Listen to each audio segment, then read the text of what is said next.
హల్లెలూయా. దేవునికి స్తోత్రం కలుగును గాక. Praise God. ఈ యొక్క రాత్రికాల సమయంలో మరొకసారి కూడిచిన మీ అందరికీ ప్రభువైన యేసుక్రీస్తు నామములో నేను వందనాలు చెల్లిస్తుంటున్నాను. అందరూ బాగున్నారా? హల్లెలూయా. దేవునికి స్తోత్రం. శిలువ ధ్యాన మాలికలో మనం కొనసాగుతూ ఇప్పటి వరకు వచ్చినందుకు దేవునికి స్తోత్రం కలుగును గాక. ఆమేన్. గత 2 వారాలుగా దేవుడు మనకు అన్ని విధాలుగా సహాయం చేస్తూ, దేవుని బిడ్డరా, ఈ యొక్క శిలువ ధ్యానాలలో యేసు ప్రభు శిలువకు వెళ్ళకముందు ఆయన యొక్క జీవితంలో గడినటువంటి సంగతులను మనం ధ్యానించుకుంటూ వస్తూ ఉంటున్నాం. ఆమేన్. హల్లెలూయా. ఈరోజు కూడా ఒక అంశాన్ని మనము ధ్యానించుకోబోతుంటున్నాం. యేసయ్యను పట్టి బంధించుట. హల్లెలూయా. Praise God. ఇది కూడా చాలా ప్రాముఖ్యమైనటువంటి విషయం ఏంటున్నది. కొన్ని విషయాలు ఈరోజు మనం నేర్చుకుందాం. ఆమేన్. అందరు కూడా తల్లు ఉంచి కళ్ళు మూసుకున్నట్లయితే మనం ప్రార్థన చేసుకొని ఈ యొక్క అంశాన్ని మనం మొదలు పెట్టుకుందాం. ప్రార్థన చేసుకుందాం. స్తోత్రములు స్తోత్రములు స్తోత్రములు స్తోత్రములు.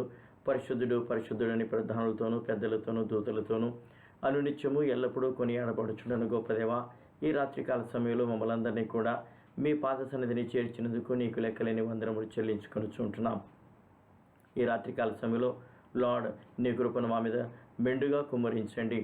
నీ వాక్యమును విస్తారముగా నా ప్రభా వినగలిగే చెవులు నైనా గ్రహించగలిగిన ఆత్మను మాకు దయచేయమని కోరుతూ ఉంటున్నాము.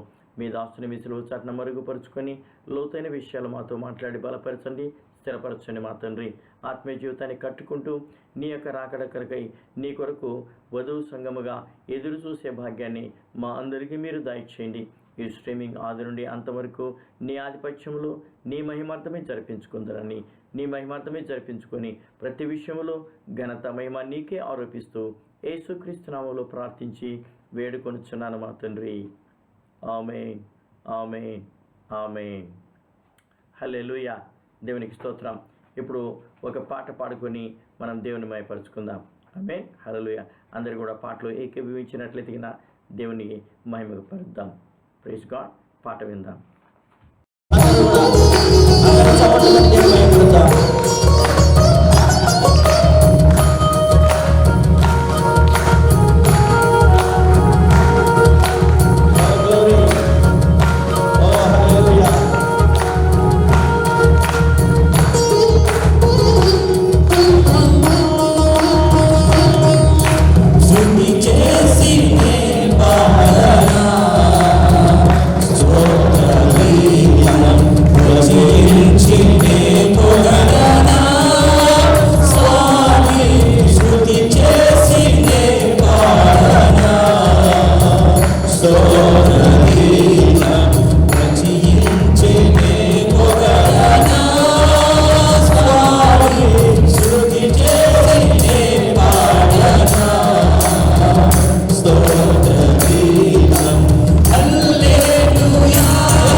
సమయంలో పాటలో ఏకీభవించి దేవుని మహిమపరిచినందుకు దేవునికి స్తోత్రం కలుగును గాక. మీ అందరికీ నేను వందనాలు చెల్లిస్తుంటున్నాను. ఏక సమయంలో మనము ఈ యొక్క ధ్యానంలోకి వెళ్దామండి. ఈ నేపథ్యంలో మనము అందరం కూడా కలిసి దేవుని యొక్క వాక్యంలో నుంచి ఒక వాక్యం చదువుకొని, ప్రైజ్ గాడ్, బైబిల్ వాక్యం చదువుకొని ముందుకు వెళ్దాం. Praise God. మత్తయి రాసిన సువార్త 26వ అధ్యాయము 31, 32, 33 వచనాలు మనం చదువుకున్నట్లయితే ఈరోజు అంశం కొరకు వీటిని గురించి మనం ధ్యానించుకుందాం. అప్పుడు యేసు వారిని చూసి ఈ రాత్రి మీరందరూ నా విషయమే అభ్యంతరపడుదురు. ఆమేన్. ఏలయనగా గొర్రెల కాపరిని కొట్టుదును, మందలోని గొర్రెలు చెదరిపోవును అని వ్రాయబడి ఉన్నది కదా. నేను లేచిన తర్వాత మీకంటే ముందుగా గలిలయకు వెళ్ళేదనెను. అందుకు పేతురు, నీ విషయమై అందరూ అభ్యంతరపడినను నేను ఎప్పుడునూ పడనని ఆయనతో చెప్పాను. హల్లెలూయా. దేవునికి స్తోత్రం కలుగును గాక. Praise God. ఇక్కడికి మనం చూసుకున్నట్లయితే యేసు ప్రభుల వారు, అట్లాగే యోహాను సువార్త 18వ అధ్యాయము 1 నుంచి క్రింది వచనాలకి మనం చదువుకున్నట్లయితే యేసు ప్రభును బంధించినట్లుగా వాక్యంలో మనకు కనబడుతూ ఉంటుంది. ప్రియ దేవుని బిడ్డలారా, మొన్నటి దినాన మనం చూసుకున్నట్లుగా యేసు ప్రభుల వారు రాత్రి భోజనాన్ని జరిగించి ఇప్పుడు గెత్సేమనే తోటలోకి ఆయన వెళ్ళి ఉంటున్నాడు. తన యొక్క శిష్యులను తీసుకొని ఆయన వెళ్ళి ఉంటున్నాడు. బాగానే ఉంది. అయితే ఏం జరిగింది? గెత్సేమనే తోటలో ఆయన వెళ్ళి ప్రార్థన చేస్తుంటున్నప్పుడు, ప్రైజ్ గాడ్, యేసు ప్రభుల వారు తన యొక్క గడియ వచ్చిందని ఆయన ఎరిగిన తర్వాత, ఇక్కడ మనం ఏం చూస్తున్నామంటే యేసు ప్రభుల వారు తన శిష్యులతో ఈ విధంగా అంటున్నాడు, ఈ రాత్రి మీరందరూ కూడా నా విషయమై అభ్యంతర పడతారు అని చెప్పేసి ఆయన చెప్తూ ప్రైజ్ గాడ్ ఒక అద్భుతమైనటువంటి విషయాన్ని ఆయన మాట్లాడుతూ ఉంటున్నాడు. 31వ వచనంలో ఏమంటున్నాడు ఆయన? మీరు ఏలయనగా గొర్రెల కాపరిని కొట్టుదును, మందులోని గొర్రెలు చెదరిపోవును అని వ్రాయబడి ఉన్నది. హల్లెలూయా. దేవునికి స్తోత్రం. చూడండి, యేసు ప్రభుల వారి యొక్క పట్టింపు కూడా ఆయన పట్టించేది, బంధించేది, ఇవన్నీ కూడా ప్రవచనాత్మకమై ఉంటున్నాయి. ప్రవచనాలలో ఏవైతే యేసు ప్రభుని గురించి ప్రవచించబడ్డాయో ఆ యొక్క ప్రవచనాల యొక్క నెరవేర్పే ఇదే ఉంటున్నది. హల్లెలూయా. ఇప్పుడు మనం తెలుసుకోవాల్సింది ఏంటంటే యేసు ప్రభుల వారు ఆయన పట్టింపబడుతూ ఉంటున్నాడు. దేవునికి స్తోత్రం. ప్రతిదీ కూడా దేశ యొక్క జీవితంలో తండ్రి యొక్క చిత్త ప్రకారంగా, ప్రణాళికబద్ధంగా, ప్రవచనబద్ధంగా అవి జరుగుతూ ఉంటున్నాయి. ఇది క్రైస్తత్వంలో ఉన్నటువంటి గొప్ప విషయం అని చెప్పేసి మనము తెలుసుకోవాలి. యేసు ప్రభుల వారు గొర్రెల కాపరిగా మనకు పరిచయం చేయబడుతూ ఉంటున్నాడు. హల్లెలూయా. అందుకనే గొర్రెల కాపరిని కొట్టినప్పుడు ఏమవుతుందంట, గొర్రెలన్నీ కూడా చదిరిపోతాయి అని చెప్పేసి ఆయన చెప్తుంటున్నాడు. అది ఆ రాత్రి అంత మాత్రమే కాదు, కానీ రాబోయే భావితరాలలో కూడా, సెంచురీస్లలో, తరతరాలలో కూడా క్రైస్తత్వం అనేది బాగా హింసింపబడుతూ ఉంటుంది. చాలామంది చెదిరిపోతూ ఉంటున్నారు. హల్లెలూయా. అది కూడా దేవుని యొక్క ప్రణాళికనే అయి ఉంటున్నది. హల్లెలూయా.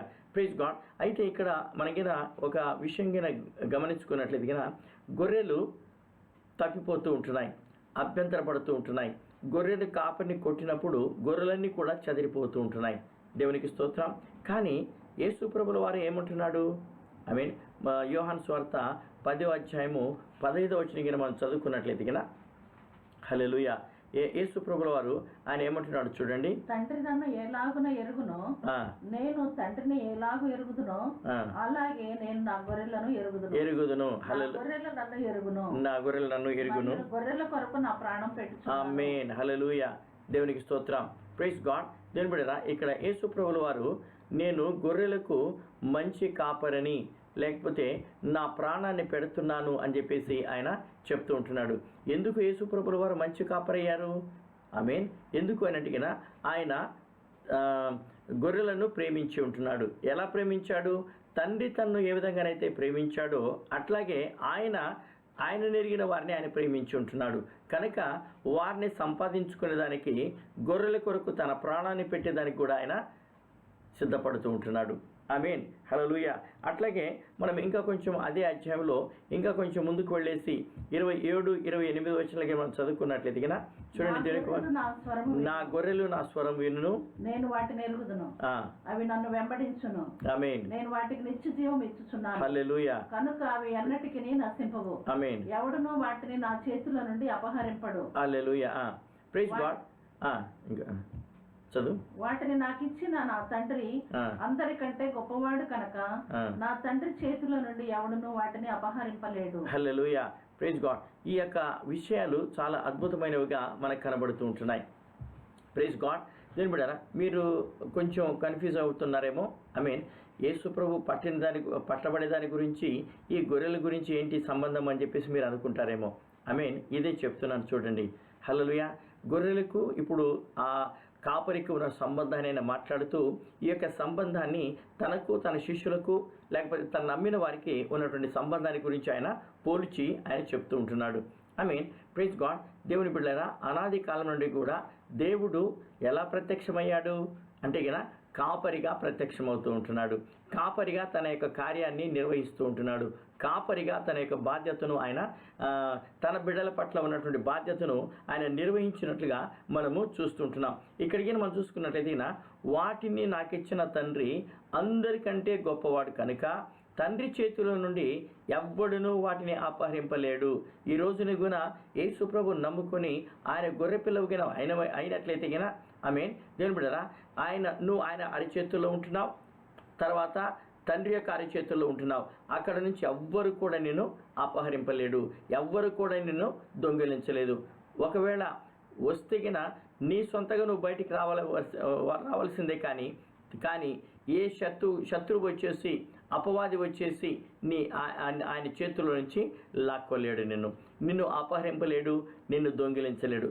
ఇంత సురక్షితమైనటువంటి స్థలాన్ని దేవుడు మనకు అనుగ్రహించి ఉంటున్నాడు. తన నమ్మిన బిడ్డలకు ఆయన అనుగ్రహించి ఉంటున్నాడు. అయితే ఈ నేపథ్యంలో పేతురు ఏమంటున్నాడు?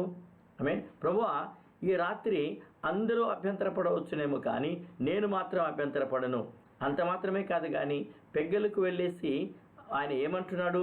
నీ కొరకు నేను చనిపోయేదానికైనా కానీ సిద్ధంగా ఉంటున్నాను అని చెప్పేసి ఆయన చెప్తూ ఉంటున్నాడు.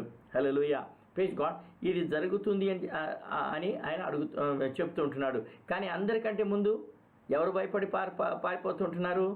ఐ మీన్, పేతురే మనం చూస్తూ ఉంటున్నాము. హల్లెలూయా. చిన్న పిల్ల వచ్చేసి నువ్వు పలానివాడివి కదా అంటే అక్కడ ఆయన అబద్ధమాడి 3 సార్లు ఆయన బొంకుతూ ఉంటున్నాడు. అంత మాత్రమే కాదు, కానీ పోరాడడానికి ఆయన సిద్ధపడుతూ ఉంటున్నాడు. హల్లెలూయా. తర్వాత మనం దాని గురించి ధ్యానించుకుందాం. పోరాడడానికి కూడా ఆయన సిద్ధపడుతూ ఉంటున్నాడు. హల్లెలూయా. అందుకని ఇలాంటి బలహీనతలు ఆయనలో ఉన్నాయని చెప్పేసి దేవుని బిడ్డలారా, యేసు ప్రభువుల వారు ముందుగానే ఏం చెప్తుంటున్నాడు? లూకా సువార్తలో మనము 22వ అధ్యాయంలో మనం చదువుకున్నట్లయితే కనుక ఇది చాలా ఆదరణ కలిగించే మాట అయి ఉంటున్నది. హల్లెలూయా. ప్రతి ఒక్కరూ కూడా విశ్వాసులుగా మనము ఈ యొక్క సత్యాన్ని తెలుసుకోవాలి.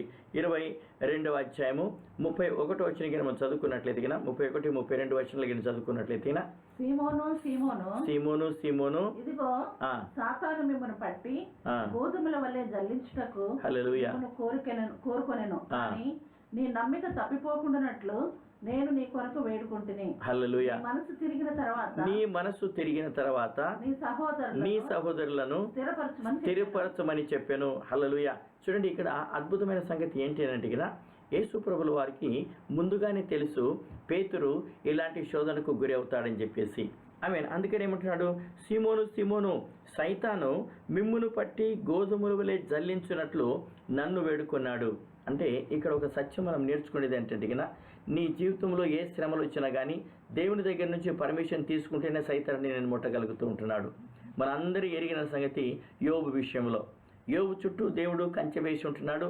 యోబుకు కలిగిన దాని చుట్టూ కూడా కంచె వేసి ఉంటున్నాడు. యోబును ముట్టాలంటే, యోబుకు కలిగిన దాన్ని ముట్టాలంటే కినా దేవుని బిడ్డ దేవుడు పర్మిషన్ ఇవ్వాలి.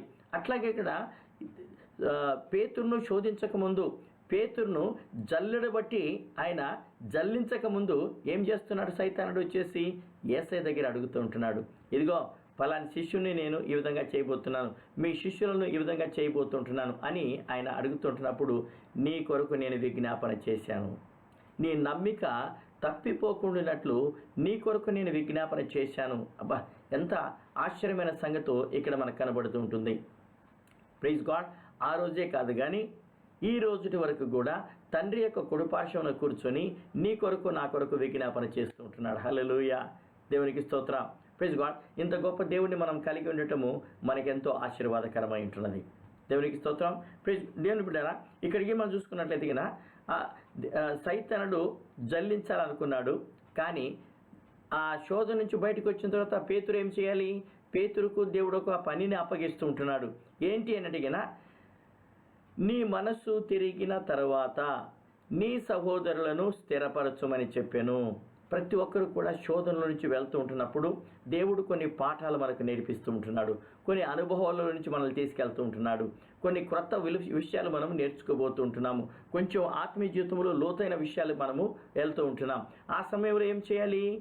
మనము ఆ శ్రమలు తీరిపోయిన తర్వాత నువ్వేం చేయాలండి? నీ అనుభవం ఏదైతే ఉంటుందో ఆ అనుభవాన్ని ఎలా వాడుకోవాలి అంటే నీలాగా ఎవరైతే ఆ సమస్యల నుంచి వెళ్తుంటున్నారో వారికి నువ్వు ఆదరించాలి.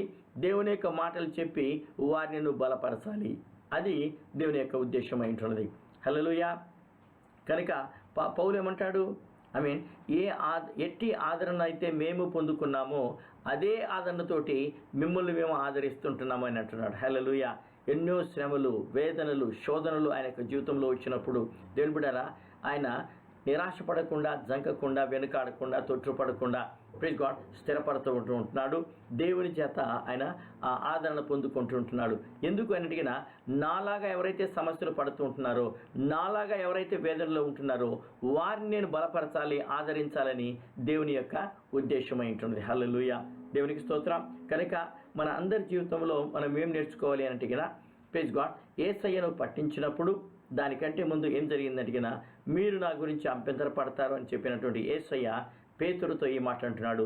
పేతురుతో కాదు కానీ ఈరోజు మన అందరితో కూడా ఆయన అడుగుతూ ఉంటున్నాడు.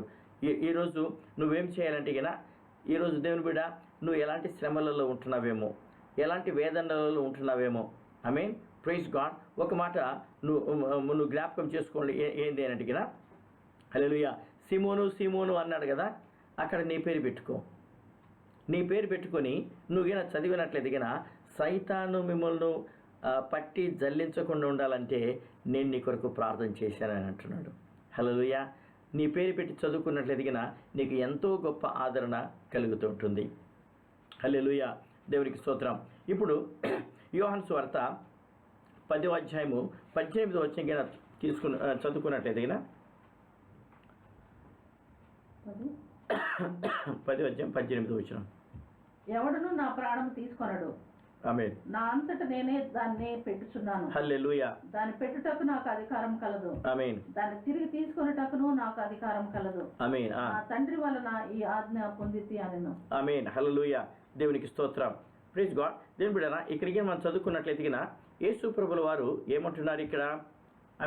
ఇప్పుడు యేసు ప్రభును పట్టించి బంధించే సమయం ఉంటున్నది. ఆ సమయంలో యేసు ప్రభుల వారు తన యొక్క పిలుపుని గురించి ఏమంటున్నాడు?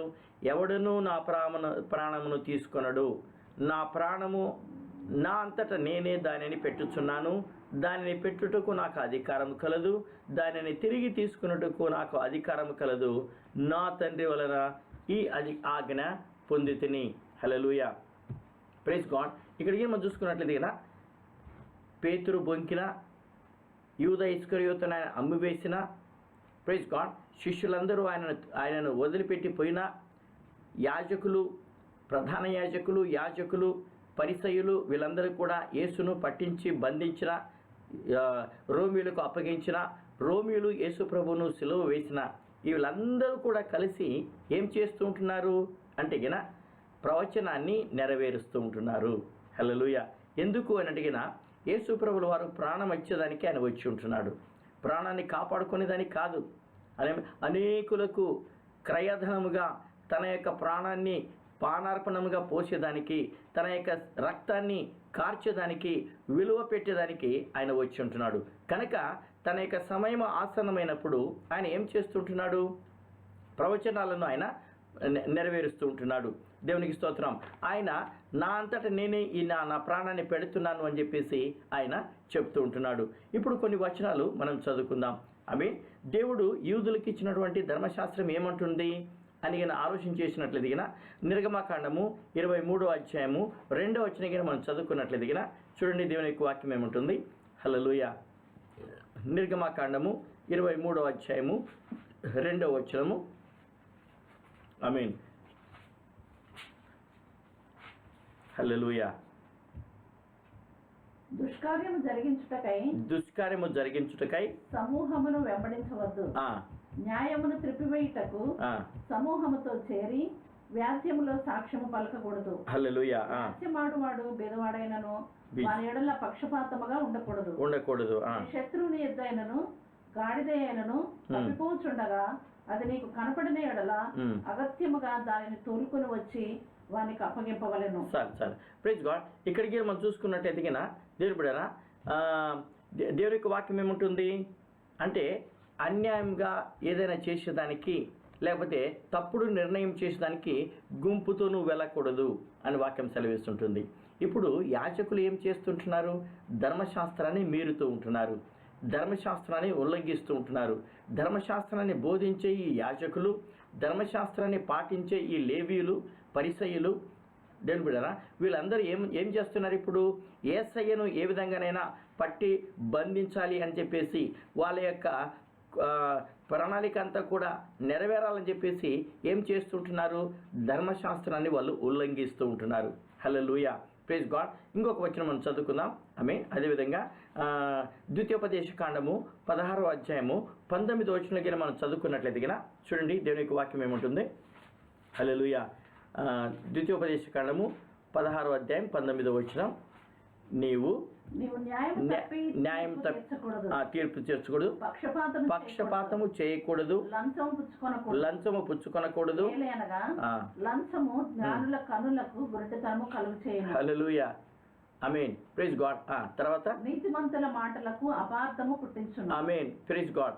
దేవునికి స్తోత్రం. చూడండి ఇక్కడ యేసు ప్రభువు యొక్క సేవా జీవితంలో ఏం జరిగింది అని ఆలోచన చేసుకున్నట్టయితే ఆయన అన్యాయ తీర్పుకు ఆయన గురి అవుతూ ఉంటున్నాడు. అలా చేయకూడదు అని చెప్పేసి దేవుని యొక్క వాక్యంలో మనం ధర్మశాస్త్రంలో శాస్త్రులకు పరిశీలకు దేవుడు ఆజ్ఞాపించినట్లుగా వాక్యంలో మనం చదువుతూ ఉంటున్నాం. ఆమేన్. హల్లెలూయా. Praise God. అట్లాగే ఇక్కడ చూసినట్లయితే ఇంకా కొంచెం ముందుకు వెళ్ళేసి మనకి లేవి కాండము 19వ అధ్యాయము 15వ వచనంలో మనం చదువుకున్నట్లయితే లేవి గ్రంథము, లేవి కాండము అన్యాయపు తీర్పు తీర్చకూడదు, పేదవాడని పక్షపాతం చేయకూడదు, గొప్పవాడని అభిమానం చూపకూడదు, న్యాయమును బట్టి పొరుగు వారికి తీర్పు తీర్చవలెను. హల్లెలూయా. ఇప్పుడు యేసు ప్రభుల వారు ఏం చేశారని ఆయనకు అన్యాయపు తీర్పిస్తుంటున్నారు వీళ్ళు. ఆమేన్. Praise God. బీదవాడని పక్షపాతం చూపకూడదంట, గొప్పవాడని అభిమానించకూడదంట. తప్పే. తప్పుగిన లేకపోతే అనవసరంగా మీరు న్యాయం తీర్చకూడదు. కానీ ఇప్పుడు యూదులందరూ కూడా కలిసి, యాజకులందరూ కూడా కలిసి ఎవరితో కలుస్తున్నారు? వాళ్ళు అన్యులైనటువంటి రోమా సామ్రాజ్యంతో కలిసి యేసు ప్రభును వారు పట్టేదానికి, యేసు ప్రభులో తప్పులు చూసుకునేదానికి వాళ్ళు ప్రయత్నం చేస్తుంటున్నారు. హల్లెలూయా. అంత మాత్రమే కాదు కానీ యూద ఇశ్వరియోతుకు లంచం ఇస్తూ ఉంటున్నారు. లంచం తీసుకోకూడదు అని దేవునికి వాక్యం సెలవిస్తుంటుంది. ఇది లంచం ఇచ్చినట్టే కదా, ఆయనకు 30 వెండి నాణ్యాలు లంచం ఇచ్చినట్టే కదా. ఆమేన్. హల్లెలూయా. Praise God. ఇది దేని గురించి మాట్లాడుతుంది అని అంటే ఆమేన్. Praise God. ప్రవచనాల యొక్క నెరవేర్పు ఇక్కడ మనకు కనబడుతూ ఉంటుంది. హల్లెలూయా. దేవుని బిడ్డరా, ఈరోజు యేసు ప్రభుల వారు సులకు వెళ్తున్నాడు అంటే ఆయన సొంత తప్పును బట్టి ఆయన వెళ్ళటం లేదు, కానీ ప్రవచనాలు నెరవేర్చడానికి ఆయన వెళ్తూ ఉంటున్నాడు. హల్లెలూయా. ఆయనను పట్టేది కూడా ఇది, బంధించడం కూడా అది ప్రవచనాల యొక్క నెరవేర్పై ఉంటున్నది. కొంచెము మనం వెనక్కి వెళ్ళేసి చరిత్రలోకి మనం అంటే వాక్యంలోనే మనకి ధ్యానించుకున్నట్లయితే ఈ విషయము ఆ ప్రవచనాలు ఎలా ఉంటున్నాయి అని మనం ఆలోచన చేసినట్లయితే కీర్తనల గ్రంథము రండి కీర్తనల గ్రంథం మనం చదువుకుందాము. 41వ అధ్యాయము 9వ వచనం మనం చదువుకున్నట్లయితే హల్లెలూయా. Praise God. దావీదు భక్తుడు ఒక అద్భుతమైన సంగతిని ఇక్కడ ఆయన మాట్లాడుతూ ఉంటున్నాడు. నేను నమ్ముకొనిన నా విహితుడు నా ఇంట భోజనం చేసినవాడు నన్ను తన్నుటకై తన మడిమనెత్తెను. హల్లెలూయా, ప్రైజ్ గాడ్. నేను నమ్ముకొనిన నా విహితుడు అంటే స్నేహితుడు లేకపోతే బంధువు అని అర్థం. నా ఇంట భోజనం చేసినవాడు అంటే కలిసి భోజనం చేసినవాడు నన్ను తన్నుటకై తన మడిమనెత్తెను. ఎవరి గురించి మాట్లాడుతున్నాడు ఈయన? ఎవరి గురించి ఉంది ప్రవచనం ఇది? ఇది యేసు ప్రభు గురించినటువంటి ప్రవచనం అయినది. ఆయన యొక్క ఉన్నటువంటి శిష్యులలో ఒకళ్ళు ఆయనను అప్పగింపబోతుంటున్నారు. దాని గురించినటువంటి ప్రవచనం అయినది. అట్లాగే 55వ అధ్యాయము 13వ వచనం కింద మనం చదువుకున్నట్లయితే కదా చూడండి, దేవుని యొక్క వాక్యం ఏమంటుంది? హల్లెలూయా. వారికి అకస్మాత్తుగా వచ్చును గాక, సజీవులుగానే వారు పాతాళమునకు దిగిపోదురు గాక. 55:13 అదేనా? ఈ పని చేసిన నీవు నా సహకారివి, ఈ పని చేసిన నీవు నా సహకారివి, నా చెలికాడవు నా పరిచయుడు, నా చెలికాడవు నా పరిచయుడు. హల్లెలూయా, ఎంత గొప్ప అద్భుతమో ఇక్కడ మనం చూస్తుంటున్నాం. యాక్చువల్గా ఈ 41వ అధ్యాయము 55వ అధ్యాయము దావీదు కీర్తనలు అయి ఉంటున్నాయి. దావీదు ఎప్పుడు రాశాడు ఇవి అని మనం ఆలోచన చేసుకున్నట్టయితే దేవుని బిడ్డలారా, అబ్షాలోము దావీదుకు వ్యతిరేకంగా నిలబడ్డాడు. మనందరికీ తెలుసు కదా అబ్షాలోము యొక్క కథ. అబ్షాలోము నిలబడేదానికి కారణం ఏమైంటున్నది? బలమైన కారణాలు ఉంటున్నాయి. అహీతోపేలు అనే ఒక సలహాదారుడు ఉన్నాడు, మంత్రి ఉన్నాడు దావీదు దగ్గర. మంచి సలహా ఇచ్చేవాడు ఆయన సలహా దేవుని యొక్క ప్రవచనము అన్నట్లుగా ఉండేది, దేవుని యొక్క మాట అన్నట్లుగా అందరూ కూడా నమ్మేవాళ్ళు ఆయన యొక్క సలహాను.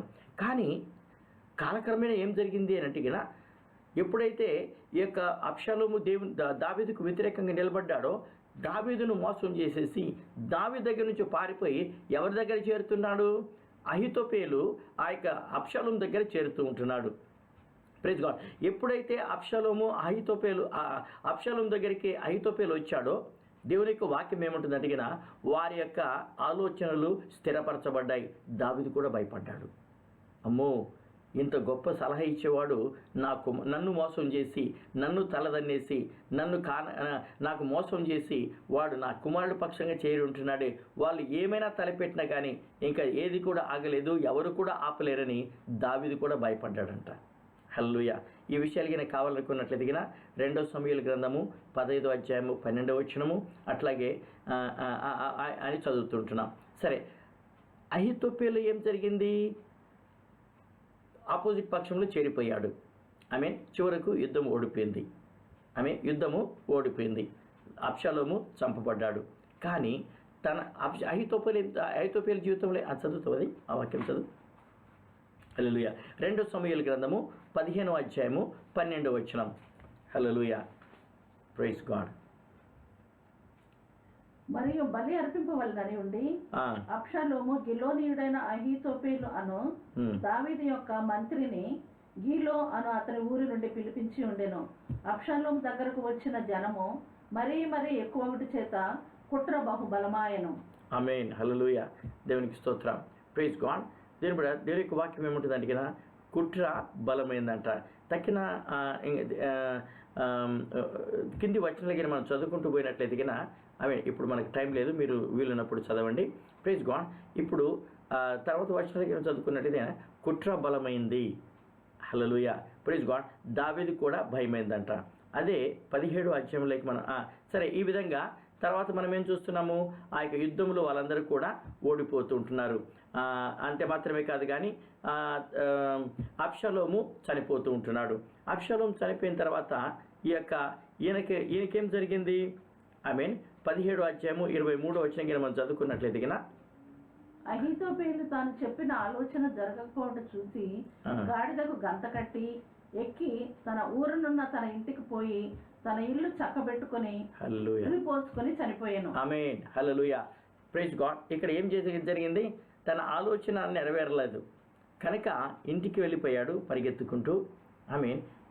ఏం చేశాడంటే తన ఇల్లును చక్కబెట్టుకొని ఏం చేస్తున్నాడు? ఊరి పెట్టుకొని చనిపోయాడంట. ఈ కథ మీ మనసులో పెట్టుకోండి, ఈ యొక్క విషయాలు మీ మనసులో పెట్టుకోండి. ఇప్పుడు యేసయ్య దగ్గరికి వద్దాం. యేసయ్యకు సన్నిహితుడు ఎవరు? యూదా ఇస్కరియోతు. యూదా ఇస్కరియోతు ఎవరితో చేరుతూ ఉంటున్నాడు అంటే యేసయ్యకు వ్యతిరేకంగా ఉన్నటువంటి ఆ యాజకులతోటి, యేసయ్యకు వ్యతిరేకంగా ఉన్నటువంటి ఆ యొక్క పరిసయ్యులతోటి చేరుతుంటున్నాడు.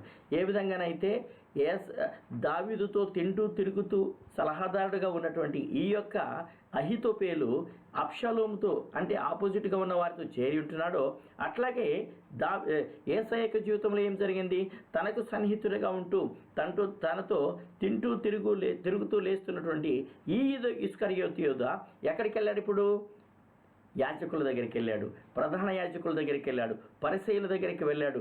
నేను ఫలాన్ని చేస్తానని చెప్పేసి ఒప్పుకున్నాడు. అంత అయిపోయింది. చివరకు అమ్మేశాడు కదండి. తర్వాత ఆయనకి తెలిసిపోయింది, యేసు ప్రభువును వాళ్ళు హింసిస్తుంటే అయ్యో నీతిమంతుని నేను పట్టించాను, నా ప్లాన్ అంతా కొలాప్స్ అయిపోయింది, ఎంత బుద్ధి లేని పని చేశాను అని, నా సలహా జరగలేదే అన్నట్లుగా ఆయన బాధపడుతూ ఉన్నాడు. అహీతోపెలు ఏం చేశాడు?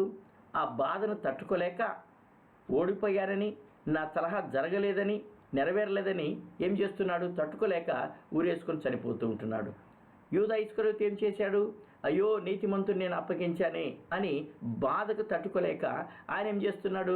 ఊరేసుకొని చనిపోతూ ఉంటున్నాడు. ఇది ప్రవచనం. హల్లెలూయా, దేవునికి స్తోత్రం. యేసయ్యను పట్టించినటువంటి ఆ యొక్క యూదా ఇస్కరియోతు ఆమేన్. తర్వాత ఆ చివరికి ఏమైంది? ఆయన ఉరేసుకొని ఆయన చనిపోతూ ఉంటున్నాడు. అదే కీర్తన గ్రంథంలో మనం చదివి ఉంటున్నాం ఇందాక 55 అధ్యాయంలో 13 కింది వచనాల దగ్గర మనం చదువుకుంటూ పోయినట్లయితే ఇదే సంగతి అక్కడ జరుగుతుంటుంది. ప్రియ దేవుని బిడ్డారా, ఈ యొక్క సమయంలో నీ జీవితంలో, నా జీవితంలో కూడా ఆమేన్, ప్రైజ్ గాడ్, యేసు ప్రభువులు వారు చేసేది ప్రతిదీ కూడా తన యొక్క తండ్రి ప్రకారంగా ఆయన పొందుకున్నాడు. ప్రవచనం యొక్క నెరవేరిపోయి ఉంటున్నది. ఆమేన్. యూదా ఇస్కరియోతు ప్రవచనాలు నెరవేరుస్తూ ఉంటున్నారు. ఆ రోజున్న యాజకులు, ప్రధానులందరూ కూడా ప్రవచనాలు వారు నెరవేరుస్తూ ఉంటున్నారు. ఆయన కాపరిగా ఆయన కొట్టబడుతూ ఉంటున్నాడు. ఆమేన్, హల్లెలూయా. ఇప్పుడు యోహాను సువార్త 13వ అధ్యాయం 1వ వచనం మనం చదువుకున్నట్లయితే హల్లెలూయా, దేవునికి స్తోత్రం. దేవునికి వాక్యము ఏమని సెలవిస్తుందో చూడండి. తాను ఈ లోకము నుండి తండ్రి వద్దకు వెళ్ళవలసిన గడియ వచ్చేనని ఆమేన్ యేసు పస్కా పండుగకు ముందే ఎరిగిన వాడై లోకములోనున్న తన వారిని ప్రేమించి వారిని అంతం వరకు ప్రేమించాడు. ఆమేన్, హల్లెలూయా. వారిని అంతం వరకు ఆయన ప్రేమించినాడు అని చెప్పేసి దేవుని యొక్క వాక్యం సెలవిస్తుంటుంది. సరే, ఇప్పుడు అంశం ఏంటంటే చెప్పవలసిన విషయం ఏంటంటే ఆమేన్, తాను ఈ లోకము నుండి తండ్రి యొద్దకు వెళ్ళవలసిన గడియ వచ్చనని యేసు ఎరిగి. హల్లెలూయా, ప్రైజ్ గాడ్. యేసు ప్రభు యొక్క జీవితంలో ఏది కూడా యాదృచ్ఛికంగా జరగల, ఆటోమేటిక్గా జరగల, అయ్యో అకస్మాత్తుగా జరిగిందే అని చెప్పేసి లేదు. ప్రతిదీ కూడా తండ్రి చిత్త ప్రకారంగా, లేఖనాల ప్రకారంగా, ప్రవచనాల ప్రకారంగా జరుగుతూ ఉంటుంది. మీన్ ఈరోజు ఆయనను పట్టించడం కూడా లేఖనాల ప్రకారంగా అది జరుగుతుంది అని చెప్పేసి మనము తెలుసుకోవాలి. హల్లెలూయా, ప్రైజ్ గాడ్. దేవుని బిడ్డలారా, మనం చూసుకున్నట్టయితే ఆయన ఎలా పఠించబడుతుంటున్నాడు? గొర్రెల కాపరిని వాళ్ళు సంహరిస్తూ ఉంటున్నారు, గొర్రెలని కాపరిని వాళ్ళు కొట్టబోతున్నారు అని చెప్పేసి దేవుని యొక్క వాక్యంలో మనం చదువుకొని ఉంటున్నాం. ఈరోజు యేసు ప్రభువుల వారు ఆయన మంచి కాపరిగా ఆయన సెలవుకి ఎక్కుతూ ఉంటున్నాడు. Praise God. అంత మాత్రమే కాదు, ప్రధాన కాపరిగా ఈరోజు మన అందరి విషయంలో ఆయన విజ్ఞాపన చేస్తూ ఉంటున్నాడు. గొప్ప కాపరిగా ఏం చేయబోతున్నాడు? తిరిగి ఆయన రాబోతుంటున్నాడు. హల్లెలూయా. అందుకని దావీదు తన యొక్క సేవా జీవితంలో, లేకపోతే తన యొక్క దైనందిన జీవితంలో ఏమని పాడుకున్నాడు? యెహోవా నా కాపరి, నాకు లేమి కలుగదు అని చెప్పేసి ఆయన పాడుకొని ఉంటున్నాడు. ఈరోజు యేసు ప్రభువును పట్టి బంధించే విషయంలో మనం ఏం నేర్చుకుంటున్నామంటే ఇది ప్రవచనాత్మకమై ఉంటున్నది. దేవుడు చాలాసార్లు మన యొక్క జీవితంలో కొన్ని సమయాలు కానీ, సందర్భాలు కానీ, వ్యక్తులను కానీ తన యొక్క ప్రణాళిక చొప్పున తీసుకుని వస్తూ ఉంటాడు. కొన్నిసార్లు మనకు అది చెడుగా అనిపించవచ్చునేమో, కొన్నిసార్లు మనకు అనానుకూలంగా అనిపించవచ్చునేమో, కొన్నిసార్లు అనుకోని రీతిగా మనం అనుకున్నట్లుగా అది మనకు జరగకపోవచ్చునేమో. కానీ అవన్నీ కూడా ఏం జరుగుతున్నాయి? ముఖ్యంగా విశ్వాస యొక్క జీవితంలో ఏం జరుగుతుంది? దేవుని యొక్క ప్రణాళిక చొప్పున అవి జరుగుతూ ఉంటున్నాయి. హల్లెలూయా, దేవునికి స్తోత్రం. Praise God. ఈరోజు మన అందరికీ కూడా అనిపించవచ్చునేమో ఎంత ఘోరమైన కార్యం ఇస్కరియోతు చేశాడు అని చెప్పేసి. కానీ తను చేసింది ప్రవచనాల యొక్క నెరవేరిపోయి ఉంటున్నది. ఎవరో ఒకరు ఎన్నుకోవాలి కదా, దేవుడు ఆయనని ఎన్నుకొని ఉంటున్నాడు. ఈ కార్యం జరిగించడానికి. హల్లెలూయా. కానీ ఈరోజు యేసు ప్రభుల వారు పట్టబడుతూ ఉంటున్నాడు. ప్రవచనాన్ని ఆయన నెరవేరుస్తూ ఉంటున్నాడు. దేవునికి స్తోత్రం కలుగును గాక. దేవుని బిడ్డరా, యేసు ప్రభు యొక్క శ్రమల జీవితంలో మనం ఏం చూస్తున్నామంటే ప్రవచనాల యొక్క నెరవేర్పు ఉంటుంది. దేవుని బిడ్డ, ఈ రాత్రికాల సమయంలో నువ్వు ఎలాంటి శ్రమల నుంచి వెళ్తున్నావేమో, నీకు ఎలాంటి యొక్క సందర్భాలలో నుంచి నువ్వు వెళ్తుంటున్నావేమో. ఇవన్నీ కూడా దేవుని యొక్క ప్రణాళికలో ఒక భాగమని నువ్వు తెలుసుకోవాలి. దేవుడు తన్ను ప్రేమించిన వారి కొరకు తను దాచి ఉంచినటువంటి మేళ్ళు కంటికి కనపడలేదు, మనిషి హృదయానికి గోచరం కాలేదు, చెవికి వినపడలేదని దేవుని యొక్క వాక్యం సెలవేస్తుంటుంది. ఈ శ్రమల తర్వాత మనం ఏం చూడబోతుంటున్నాము? గొప్ప ఆశీర్వాదం మన కొరకు దాచబడి ఉంటుంది. యేసు ప్రభుల వారు కూడా దేవుని బిడ్డ తన యొక్క సేవ జీవితంలో ఈ యొక్క శ్రమలు పొందిన తర్వాత మనం ఏం చూస్తున్నాము? పునరుత్థానుడైపోతుంటున్నాడు ఆయన. అన్ని నామముల కంటే పై నామం ఆయనకి ఇవ్వబడింది. ప్రతి నామం ఆయన మోకాల్లో వంగునుగాక అని చెప్పేసి దేవుని యొక్క వాక్యం సెలవిస్తుంటుంది. హల్లెలూయా. దేవునికి స్తోత్రం. యేసు ప్రభుల వారి ప్రణాళిక, దేవుని యొక్క ప్రణాళిక చొప్పున, తండ్రి యొక్క ప్రణాళిక చొప్పున యేసు ప్రభుల వారు పట్టింపబడుతున్నాడు, బంధింపబడుతుంటున్నాడు. దాని కొరకు కొంతమందిని దేవుడు పాత్రలుగా సాధనాలుగా కొంతమందిని ఆయన వాడుకొని ఉంటున్నాడు. దేవునికి స్తోత్రం. నీ జీవితంలో కూడా వ్యతిరేకంగా కార్యాలు జరుగుతున్నాయా? వ్యతిరేకంగా పన్నాలుగా పడుతున్నారా? చాలాసార్లు వాళ్ళకి తెలియకపోవచ్చు. మనం అనుకుంటాం సైతాన్ని వాళ్ళు వాడుకుంటున్నాడని చెప్పేసి. కానీ దేవుని యొక్క ప్రణాళిక నీ జీవితంలో గొప్పదై ఉంటున్నది. దాని కొరకు ఎదురు చూసి కనిపెట్టినట్లయితే మనం ఎంతో ధన్యులమవుతూ ఉంటున్నాం. దేవుడి యొక్క వాక్యంను దీవించి ఆశీర్వదించును గాక. హల్లెలూయా. ఆమేన్. Praise God. ప్రార్థన చేసుకుందాం. అందరూ కూడా తల వంచినట్టయితే ప్రార్థన చేసుకుందాం. హల్లెలూయా, హల్లెలూయా, హల్లెలూయా, హల్లెలూయా. స్తోత్రములు, స్తోత్రములు, స్తోత్రములు మా తండ్రి. పరిశుద్ధమైన దేవా, పరలోకముందన మా తండ్రి, జీవము కలిగిన దేవా, ఈ యొక్క రాత్రికాల సమయంలో లార్డ్ మీ యొక్క ప్రవచనాల గురించి నెరవేర్పును మా ప్రభా పట్టి బంధించిన విషయంలో మీరు దాచుంచిన పరలోక మన్నను మాకు దయచేసినందుకు నీకు వందనాలు చెల్లించుకొనిచుంటున్నాం. అవును దేవా నా ప్రభా, మీ జీవితంలో ఏం జరిగినా కానీ ప్రణాళికబద్ధంగా అది జరిగినట్లుగా మేము చూస్తూ ఉంటున్నాం. అట్లాగే మా జీవితంలో కూడా నా తండ్రి మీ చిత్తం లేకుండా ఏది కూడా జరగదని మాకు వివరించినందుకు మీకు వందనాలు చెల్లించుకొనిచున్నాం. ఏక సమయంలో ఓపికతో ఓర్పుతో సహనముతో మీ ప్రణాళికను ఎరిగిన వారమై దాని ప్రకారంగా మా జీవితాలను మలుచుకునే దానికి మీరు కృపను అనుగ్రహించండి మా తండ్రి. Thank you lord. ఈరోజు మీరు మాతో మాట్లాడి మమ్మల్ని హెచ్చరించి బలపరిచినందుకు నీకు వందనాలు చెల్లించుకొనిచుంటున్నాం. ఈ రాత్రి పరుండబోచుండగా మంచి నిద్రను మెలుకొని మీరు మాకు దయచేసి ప్రతి అక్కరము తెచ్చి శాంతి, సమాధానము, ఆనందము, ఆరోగ్యము మాకు దయచేసి అన్ని విధాలుగా ఘనత, మహిమ, ప్రభావాలు నీకే ఆరోపిస్తూ యేసుక్రీస్తు నామములో ప్రార్థించి వేడుకొనుచున్నాను మా తండ్రి. ఆమేన్, ఆమేన్, ఆమేన్. మన తండ్రి అయిన దేవుని యొక్క ప్రేమ, ప్రభు అయిన యేసుక్రీస్తు యొక్క కృప, పరిశుద్ధాత్మ యొక్క అన్యోన్య సహవాసము వాక్యం వీక్షిస్తున్న ప్రతి బిడ్డలకు, సకల పరిశుద్ధులకు ఎప్పుడు సదాకాలము తోడయుండును గాక. ఆమేన్, ఆమేన్, ఆమేన్. యేసు రక్తమే జయము, సిలువ రక్తమే జయము, ప్రభు యేసు రక్తమే సంపూర్ణ విజయము. అపవాదికులకు అనంత నాశం కలుగును గాక. నీకే జయం. Hallelujah, hallelujah, hallelujah. Amen. Praise God. దేవునికి స్తోత్రం. దేవుని బిడ్డరా, దేవుని చిత్తమైతే మరలా రేపటి దినాన వేరే బ్రాడ్కాస్ట్లో మనం కలుసుకుందాం. అప్పటి వరకు దేవుని యొక్క కృపా కాపుదల మీకు తోడుగా ఉండును గాక.